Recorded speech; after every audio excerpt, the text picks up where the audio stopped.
afternoon. Thank you for this opportunity to share with you On the Edge, a study of small private colleges that have made a successful financial turnaround. It is a qualitative research study looked at 2 small private universities and their process of transformation, and the purpose was to gain an understanding of the experiences of leaders who have influenced a turnaround. Why I chose this topic goes back many years. When my father was asked to be a vice president of a struggling institution about ready to close, and he joined a young president who ultimately turned around that institution. And so hearing the stories of this turnaround was fascinating to me. So fast forward now to today, looking at the landscape of higher education, and I believe there is now and will be turbulent times for higher education. And you have seen the news articles about higher education bubble ready to burst, student debt loan increasing, and the funding model that's in peril. And because of that, more institutions will be on the brink.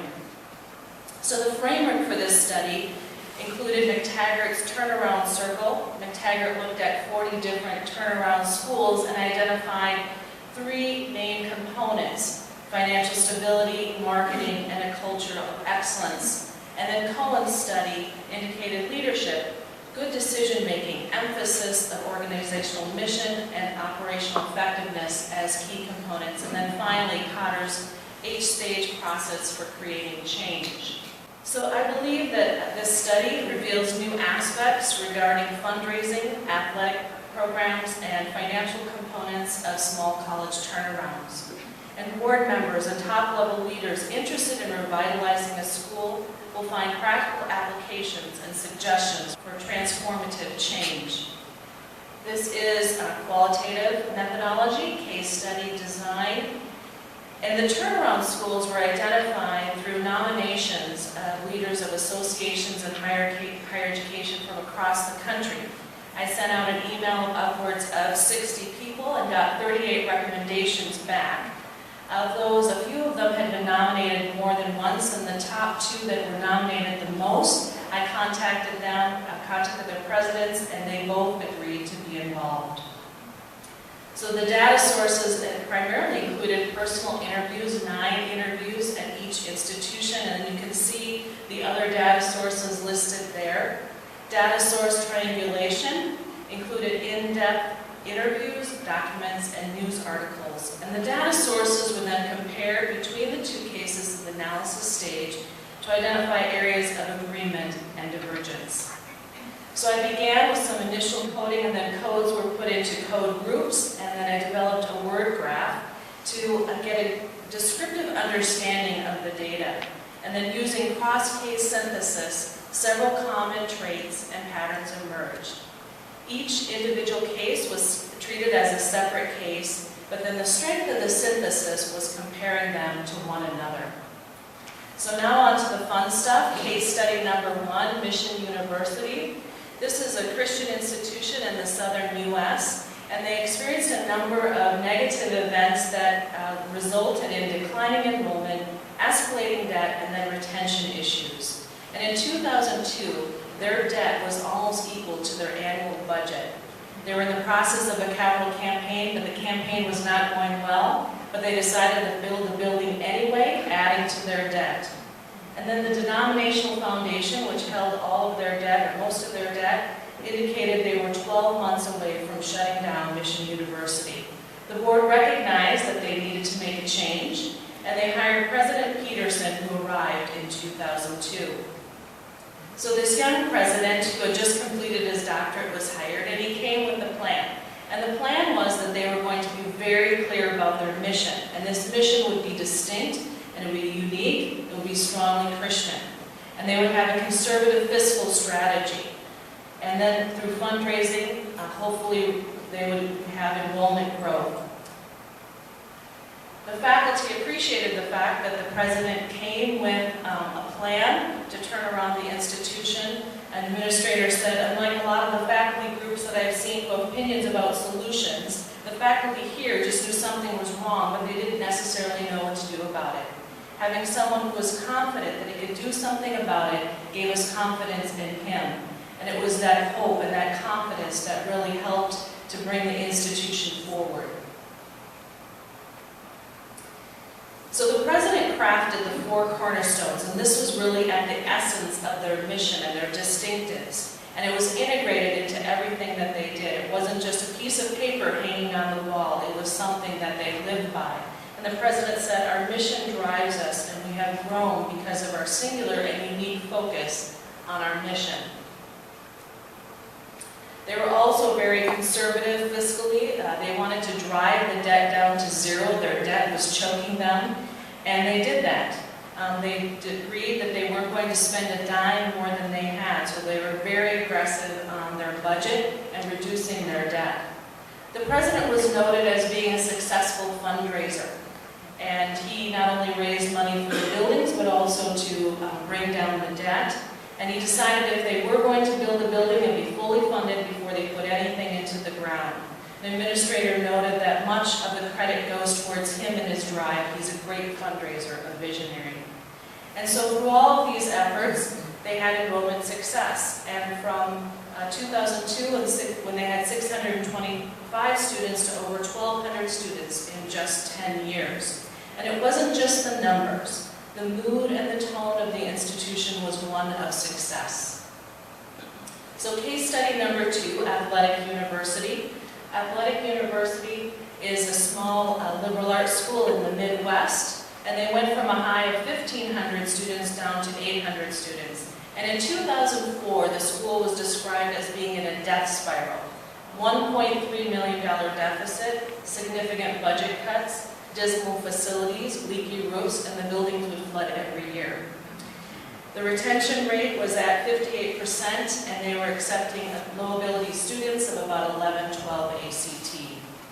The school was headed towards closure, and the board recognized this, and once again, they removed a president and brought in President Davis in 2005. Once again, the new president arrived with a plan, one that he tried to implement at another institution, but he wasn't the president there. And he recognized at Athletic University that it was a suitcase college, that students would pack up their suitcase and go home every weekend because there was nothing to do on the campus. So he put together an admissions yield plan that was focused on co-curricular, namely athletics. And the coaches would recruit students to come to the school. They would recruit their team. And looking at this plan, their goal was to go to 1,400 students, and the president shared with me the admissions yield plan and said we went down the line. 10 for lacrosse, you could do it with each sport. You didn't have to do it with sports, but you could do it with marching band. We said to our marching band director, you're a football coach. You have to recruit, and if you don't bring in 15 kids a year, it's game over. And he meant it. He fired a number of people that did not reach their target for recruiting. And the plan was really focused around building buildings. They didn't have the facilities for some of these athletic programs, so they needed to upgrade their facilities. That required debt funding of $15 million and fundraising of $15 million. The board agreed to the debt funding, and the president went out and raised the other $15 million, more than had ever been raised before at the institution. A lot of the focus was around hockey. They would bring hockey to the school. And the administrator said, I can remember the days when we would bring 10 to 12 players on campus. Basically, we had a 4x8 sheet of plywood. On it said, future home, Athletic University hockey, and a coach standing there pointing at it saying, when you get here, it'll be ready to go in the fall. And they now have 6 teams, 2 men's, 2 women's varsity, and 2 clubs teams, and they've added things like synchronized skating, things that I hadn't even heard of before. And it worked, and students came to the school, and they increased from 840 students to over 1,700 students. Their plan really was focused around the coaches recruiting, and I love this quote. I know some faculty members might not like it, but the problem is that the science professors don't typically sit at their desks night after night making recruiting calls to future scientists, but it's in the coach's DNA. They're going to make recruiting calls at night. It's just not in the culture of academia. So from all of this, 8 significant findings, and I'm not going to read all this to you, but would be happy to share this with you if you'd like a copy of this slide. but I will highlight some of the findings of this study. First of all, the importance of a turnaround leader, and I think that can't be emphasized enough. In each interview, much credit was given to the president and his work. And the presidents really offered this sense of hope to the community, to these beleaguered faculty and staff members. And then support from key constituents. The boards were very supportive. Each president noted a critical juncture, a tipping point where someone had to win and the board backed them up.